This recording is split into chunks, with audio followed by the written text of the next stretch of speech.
Episode 665 sampai 666. Kisah Ariel, anak bos besar yang berpura-pura culun. Telepon Suseno tidak dapat dihubungi sepanjang waktu.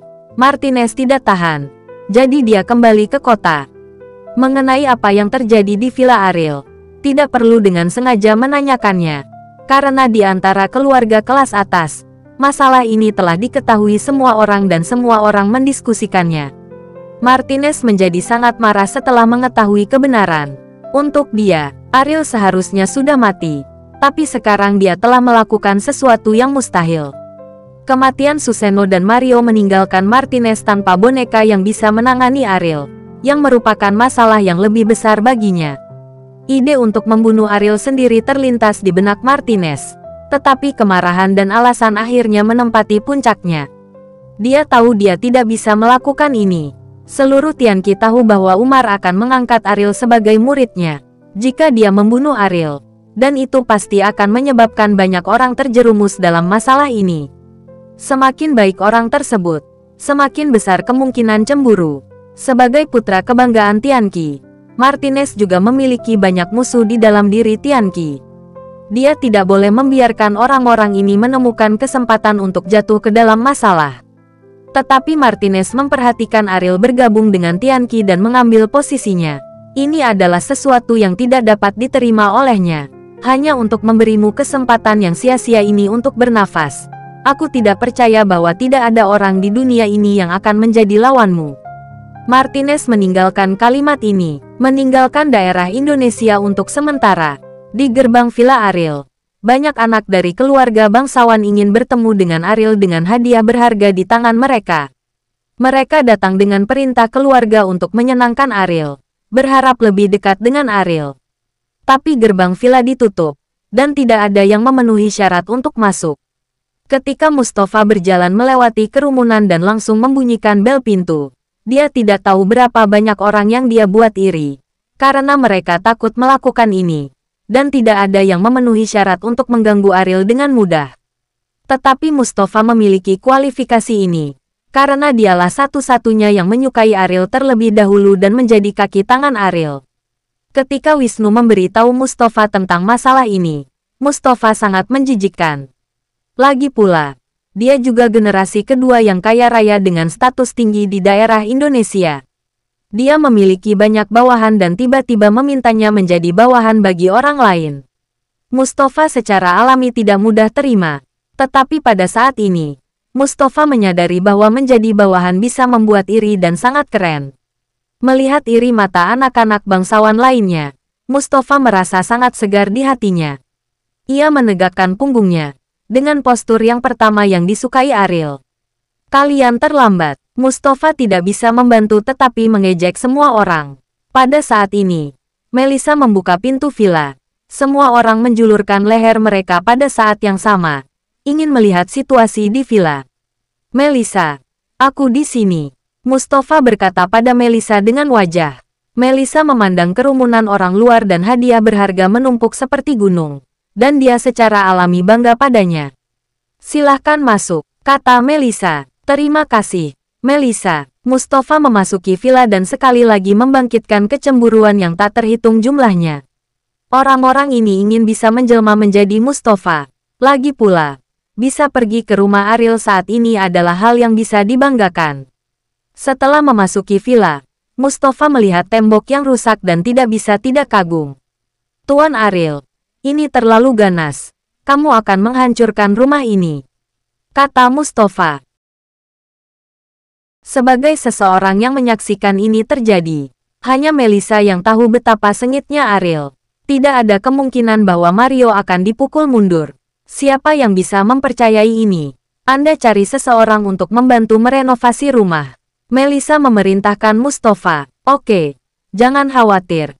Saya akan segera menghubungi pekerja terbaik. Mustafa berkata, menepuk dadanya. Ngomong-ngomong, di mana Ariel? Mustafa bertanya dengan hati-hati. Istirahat di kamar. Dia menjelaskan bahwa tidak ada yang boleh mengganggunya. Melissa mengingatkan. Ketika Mustafa mendengar ini, dia mengatur napasnya dengan sangat hati-hati, karena takut mengganggu Ariel. Kali ini, Ariel di ruangan itu menatap lengannya dengan linglung. Pembuluh darah meridian yang menonjol di tangan kanan seperti naga bertanduk, dan mereka tampaknya tidak dapat menghilang untuk sementara waktu. Kekuatan dalam tubuh yang tampaknya turun dari langit ditampilkan sepenuhnya hari ini. Tetapi Ariel merasa bahwa ini bukanlah batasnya. Tidak mungkin membayangkan jika Ariel dapat memainkan batas sebenarnya. Adegan macam apa itu? Tampaknya hanya dengan bergabung dengan Apokalipse saya dapat mengetahui rahasia ini. Ariel berkata pada dirinya sendiri. Karena dia sudah memiliki Darius sebagai gurunya, dia sangat menjijikkan untuk menjadi murid Umar. Tapi setelah Raditya dan Darius mengancam pada saat bersamaan, Ariel mempertimbangkan masalah ini dengan sangat hati-hati. Dia tahu bahwa jika dia bersikeras menolaknya, itu tidak hanya akan menyebabkan ketidakpuasan antara Raditya dan Darius, tetapi juga menyinggung Umar. Pilihan paling bijak adalah menjadi murid Umar. Dengan cara ini, dia akan bisa mengetahui apa yang terjadi pada tubuhnya. Apa yang telah berubah? Aku ingin lihat orang tua itu dulu. Jika dia bukan orang yang baik, saya tidak akan menjadi muridnya. Setelah Ariel mengatakan ini, Umar di puncak gunung tertentu tiba-tiba bersin. Pria parubaya yang berdiri di belakang Umar dengan cepat mengingatkan, Umar, angin kencang di gunung. Lebih baik kembali ke Simen dan istirahat. Umar memegang hidungnya, merasa sedikit aneh, dan berkata, dengan kebugaran fisik saya, bagaimana saya bisa masuk angin? Bukan anak laki-laki mati yang berbicara buruk tentang saya di belakang. Selama setengah bulan berikutnya, Ariel tidak muncul, tetapi banyak orang datang untuk menyenangkannya di depan pintu villa, dan hadiah-hadiah itu semakin menumpuk. Seluruh distrik Indonesia sedang menyaksikan pergerakan villa ini, dan mereka ingin menunggu Ariel muncul dan mencoba untuk memenangkannya. Di antara mereka, ada satu orang yang sangat mencolok.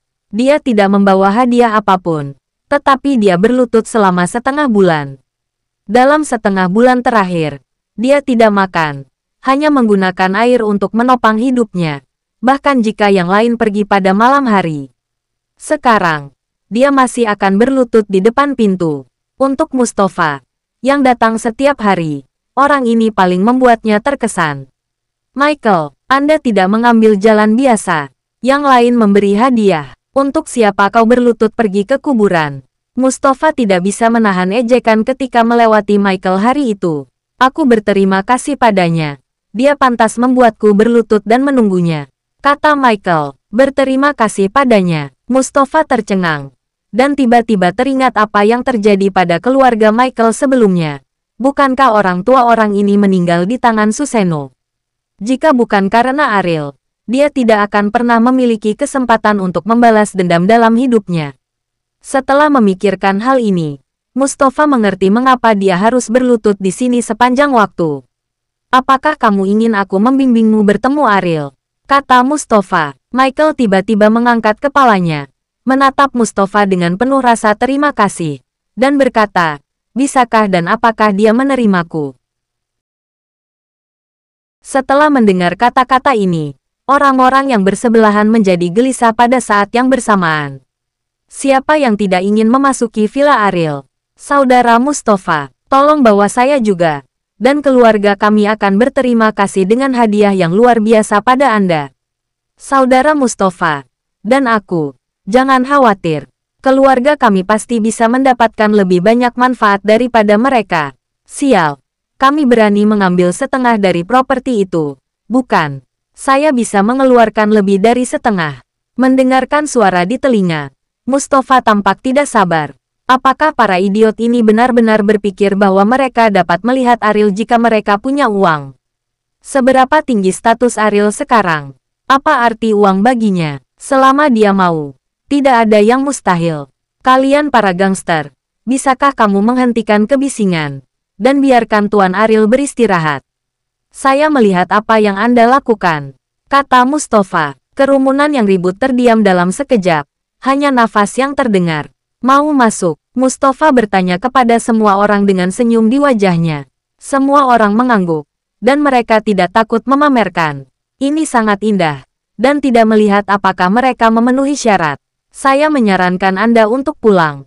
Ariel tidak akan melihatmu. Mustafa berkata dengan bangga. Meskipun dia dulu memiliki status yang lebih tinggi dari orang-orang ini, rasa superioritas yang dia miliki saat ini membuat Mustafa merasa lebih unggul. Episode 666. Rumah Muklis. Muklis yang mengikuti dengan cermat peristiwa di distrik Indonesia. Dia bahkan lebih bersemangat saat ini daripada ketika dia menemukan Ariel sebelumnya. Ariel membuktikan dirinya di distrik Indonesia. Muklis tahu bahwa ini akan membuatnya memiliki posisi yang lebih tinggi di Tianqi. Selain itu, diidentifikasi sebagai murid Umar, pencapaiannya di masa depan tidak akan terbatas.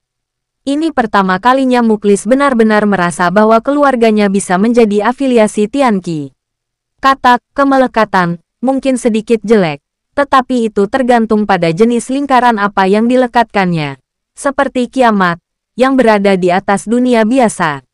Bahkan keterikatan itu sepadan. Muklis tahu bahwa Supriyadi sudah lama mati di tangan Ariel, tapi dia sama sekali tidak menyalahkan Ariel. Sebaliknya, dia merasa bahwa Supriyadi telah meninggal dengan baik dan menyusahkan Ariel. Bukankah tentu saja dia mati? Sekarang Muklis sudah menyusun rencana untuk menjadikan Ariel Patriark, penerus Muklis. Bagaimanapun, dia harus membuat masalah ini menjadi kenyataan. Tidak peduli berapa harga yang dibayarkan, tidak peduli permintaan apa yang akan dibuat oleh Ariel, Muklis akan menjadi satu akan terpuaskan.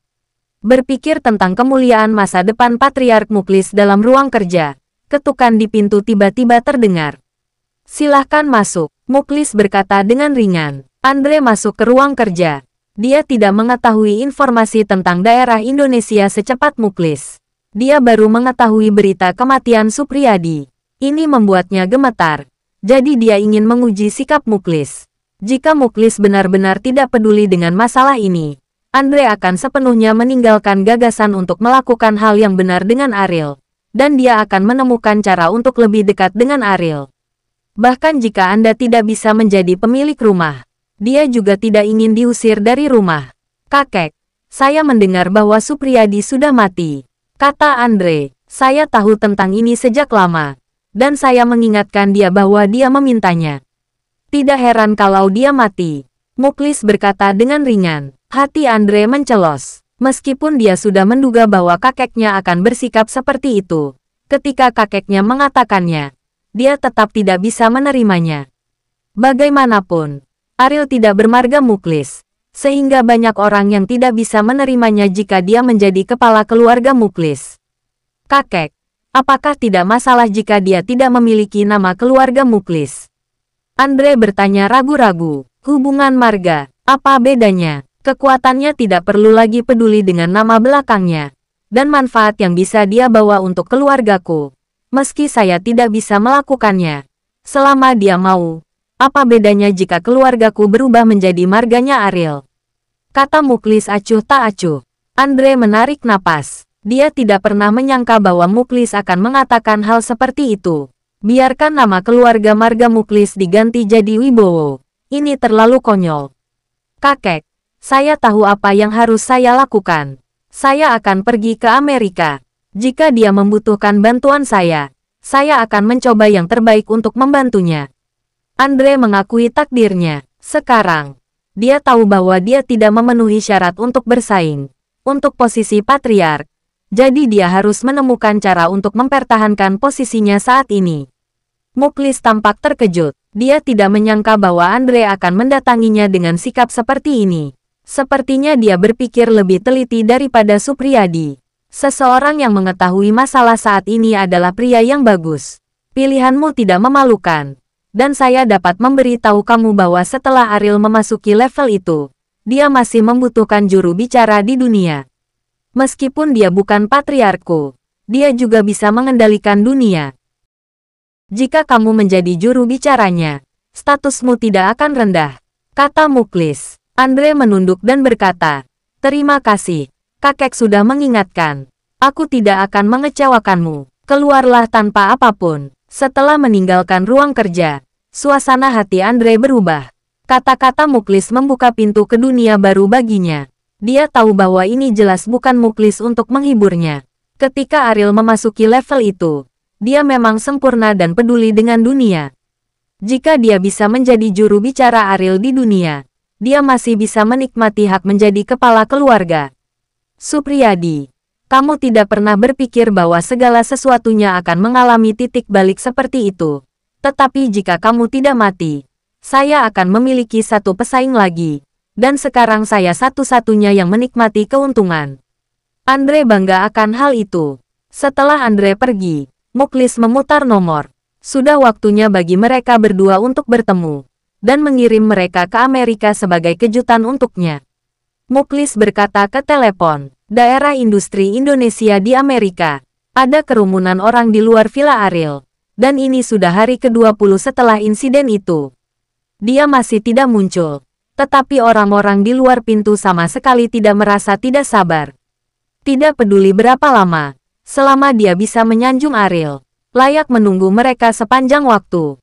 Bagaimanapun, wilayah Indonesia telah banyak berubah. Dan tidak ada yang ingin yayasan keluarga mereka selama puluhan tahun dihancurkan. Anda pergi keluar dan biarkan orang-orang itu pergi. Jika ada yang tidak pergi, aku akan menjadi orang pertama yang berurusan dengannya. Di area villa, Ariel memerintahkan Mustafa.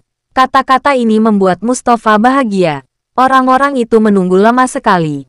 Tapi sekarang Ariel telah mengeluarkan perintah untuk mengusir para tamu. Mustafa tidak tahu bagaimana perasaan mereka.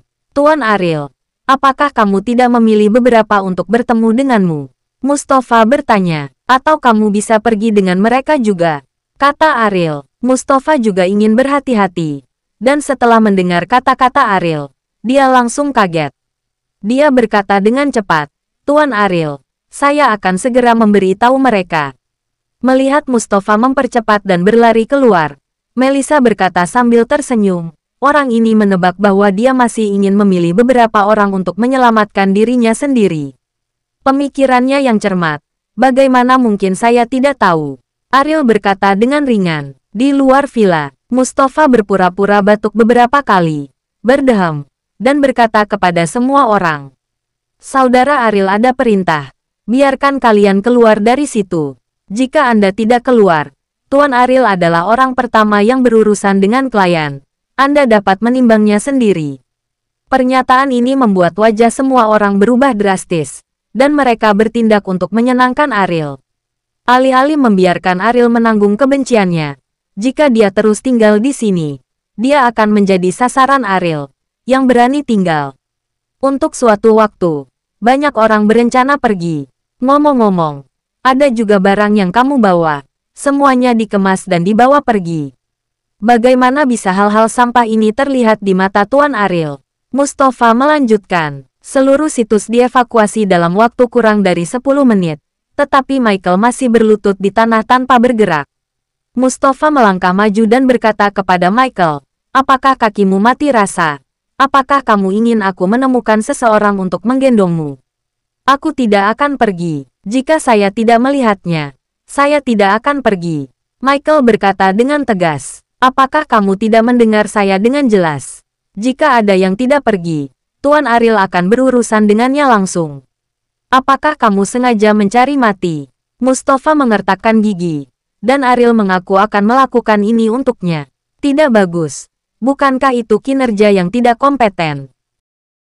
Apa hidup dan mati keluargaku bagiku? Kata Michael. Michael, apakah kamu ingin membebani seluruh keluargamu untuk pemakamanmu? Mustafa menendang Michael. Michael sudah berlutut dengan kakinya mati rasa. Dan dia langsung jatuh ke tanah karena tendangannya. Keluargaku menolak untuk membalas dendam orang tua saya. Saya tidak peduli tentang hidup atau mati mereka. Kata Michael, Anda tidak berpikir bahwa Ariel akan membiarkan Anda pergi sendiri. Mustafa tersenyum menghina. Dia tidak peduli dengan hidup dan mati orang lain. Bukankah dia peduli tentang dirinya sendiri? Saya telah mengambil sumpah. Jika dia bisa membunuh Suseno, saya akan menjadi kaki dan tangannya dalam hidup ini. Jika dia ingin aku mati, aku bahkan tidak akan berkedip. Kata Michael. Mendengar ini, Mustafa mencibir dan berkata, sumpah mati. Lalu saat kamu bersumpah, mengapa kamu tidak membantu Ariel? Ketika dia mengatakan ini, Mustafa juga bersalah. Karena dia juga bersembunyi di rumah hari itu dan menggigil. Beraninya dia benar-benar maju untuk berdiri sejalan dengan Ariel. Michael tidak tahu bagaimana membantahnya. Dia menggerakkan tubuhnya dengan gemetar, dan terus berlutut, berkata, bahkan jika dia ingin membunuhku, aku tidak akan pergi. Sialan, kamu benar-benar keras kepala, Mustafa berkata tanpa daya, memikirkan cara untuk mengusir Michael. Sesosok yang berjalan pergi dengan cepat membuat Mustafa berlari mendekat. Paman, akhirnya kamu muncul. Mustafa berlari ke Wisnu dan berkata, bersambung.